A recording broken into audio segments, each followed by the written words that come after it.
Hi Floppy Catters, I thought it was time to do a update on Charlie. We are outside for the second time today. It's about 6:30 outside right now. And today is October, I don't know. I'll include it in the description. So today I had a pretty awesome meeting with the founder of CBH Energetics, which is a human company that does bioresonance scanning, bioenergetic scanning of cat and hair saliva. Oh my gosh. And also, sorry, I didn't say that correctly.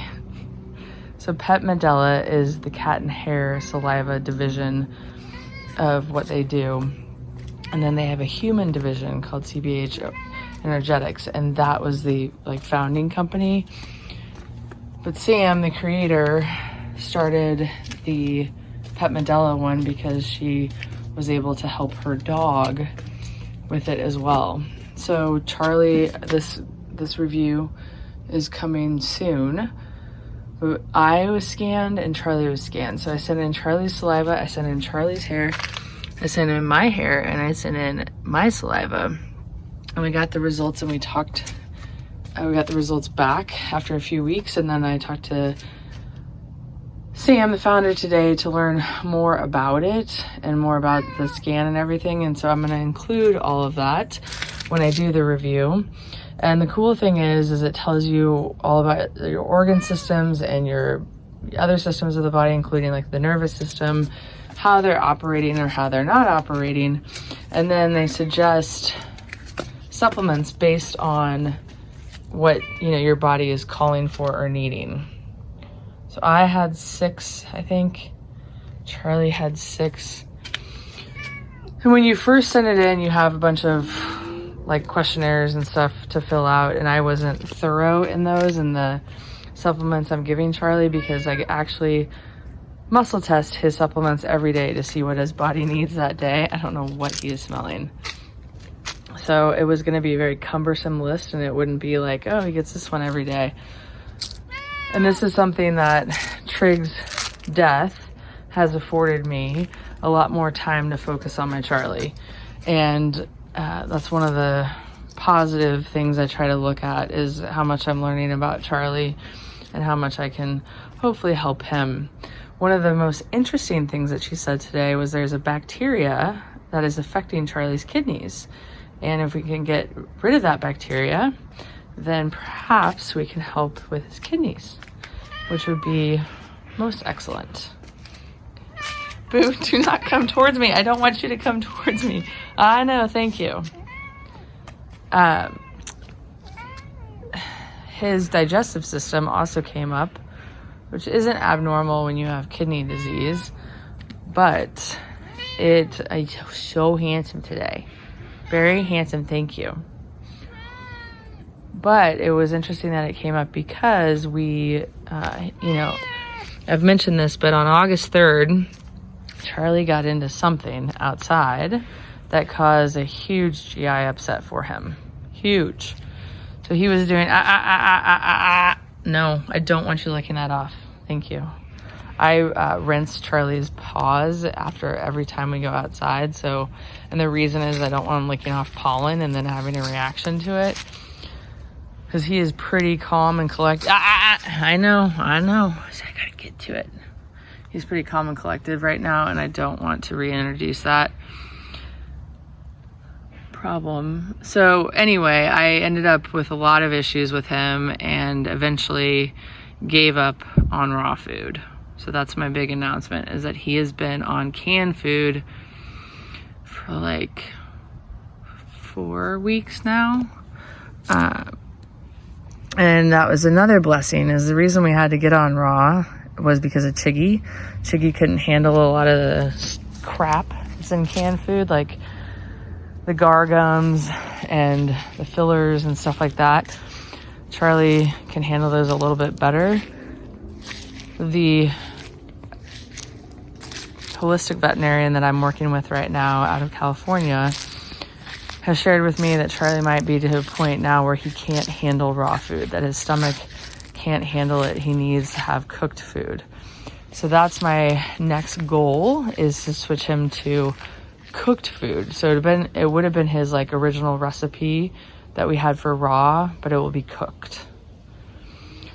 He is eating raw a little bit. So like, for example, last night I put down 2 cans of cat food, and then I put down an ounce of raw food, and he ate 75% of it and didn't eat much of the can. So that's interesting to me, because he's choosing the raw over the canned. So he obviously prefers that flavor, which is exciting.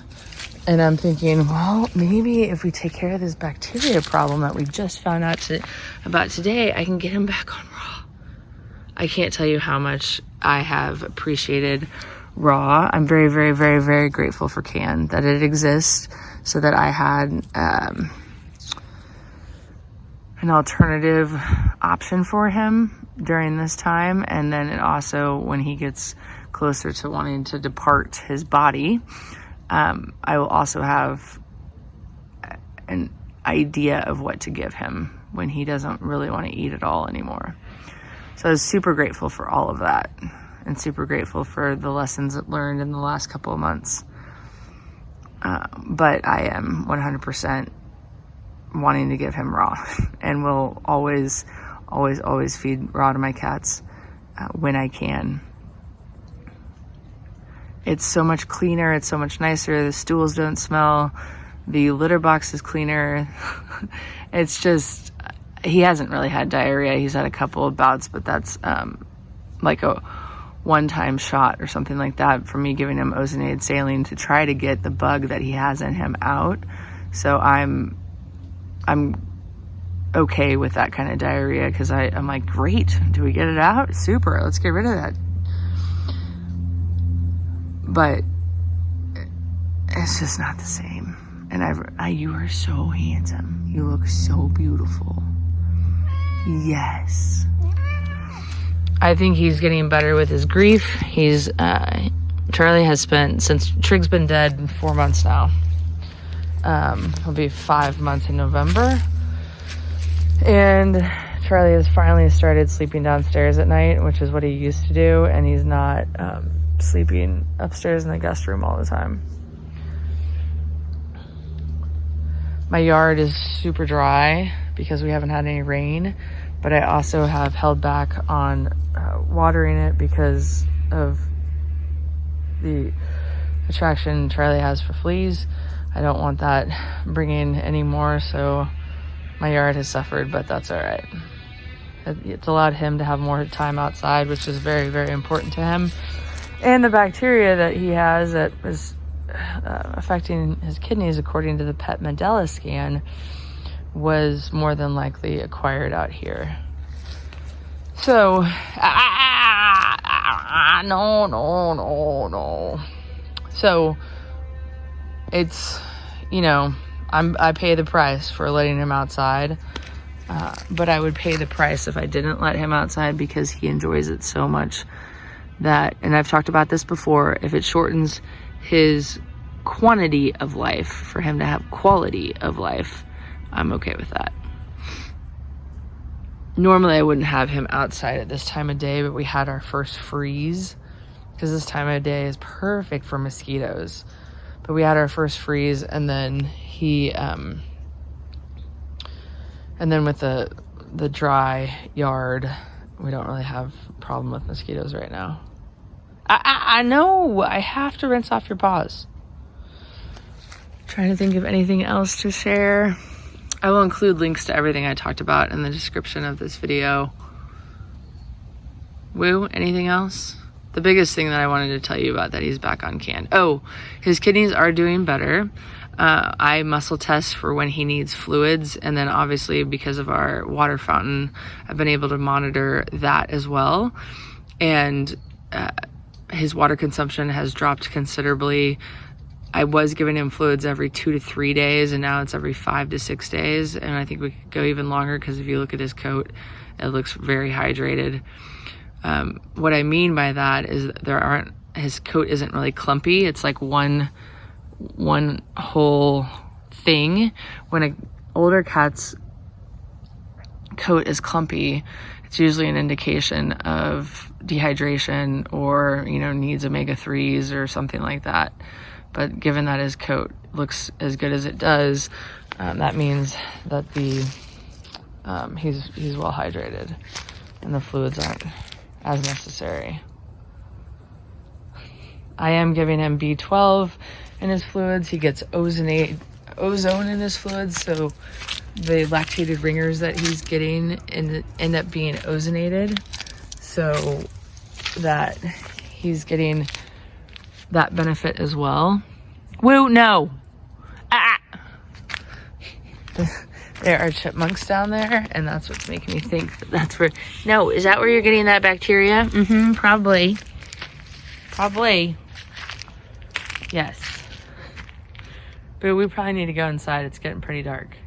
Uh-huh. We do. Are you ready? Let's go. We go inside. Let's go inside. The night before I took Trig to the emergency vet, which was his last day, he was sleeping right there, very uncomfortable right there. Trig spent the last 2 weeks of his life, the majority of it outside, and this area always reminds me of my last times with him, which weren't pleasant. Boo, are you ready?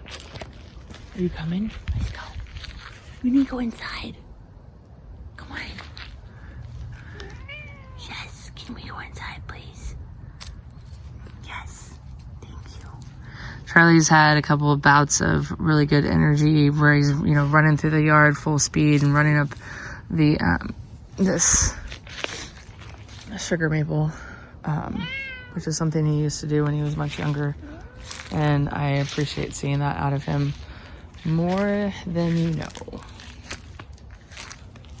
My parents' cats, Camus and Murphy, died 6 months apart. So I have that kind of hanging over me. Like, do I have that going on? I know every situation's different.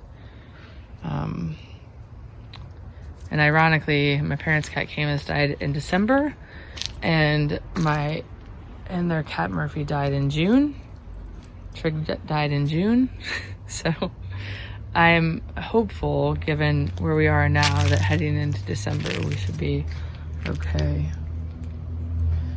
And I shouldn't think like that anyway, because bringing that kind of energy isn't going to help him at all. So my focus for him is and will continue to be, how do I make his life more enjoyable? How do I make him more comfortable, so that he is comfortable in his body? What are you gonna do? Do you want to climb it? I was telling my sister today that Charlie and Murphy, my parents got that passed. If they could have been, they would have been outdoor cats, and you should get upstairs. Go get it. Go get it. They would have ruled neighborhoods if they were able to free roam. Oh, you heard that? You heard that? You did. Says squirrel. In case you saw this is Epsom salts. I'm trying to kill those tree stumps. Boo. You ready? All right, guys. Well, thank you for watching. Let me know if you have any questions. I don't think I've missed anything other than... Yeah, mostly I wanted to tell you about Pet Medela because I'm so freaking pumped about it. I cannot wait to talk to you, to do the review and post it. But also because I wanted to tell you that I've been muscle testing his supplements every day, which has really made a huge difference, and that we've been on canned food and then raw every now and again. Like the last 3 nights I've given him raw to see. Pam of Perfectly Holistic has helped me again with that, and she suggested, like when she did a clearing of his disgust and stuff with multiple foods, she said, why don't you just put out a little bit of cooked raw or raw and see if he goes for it? And so that's what I've been doing. And so far he's obliging. Like, oh, Oh, where did this come from? I'll give this a go. Oh, and something else that I learned that I think is important to know is that when a cat has a GI upset like Charlie did, and if you're giving them their favorite food and they stop eating it, just remove it altogether, because if you don't, then they'll start associating that food for the reason they feel poorly, and then they'll never eat it again. So it was important for me to remove it so that he would be interested in eating it again.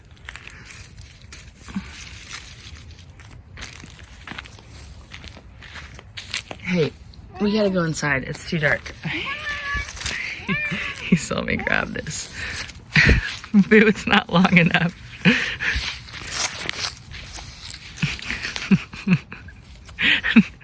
It's not long enough and I'm already getting dizzy.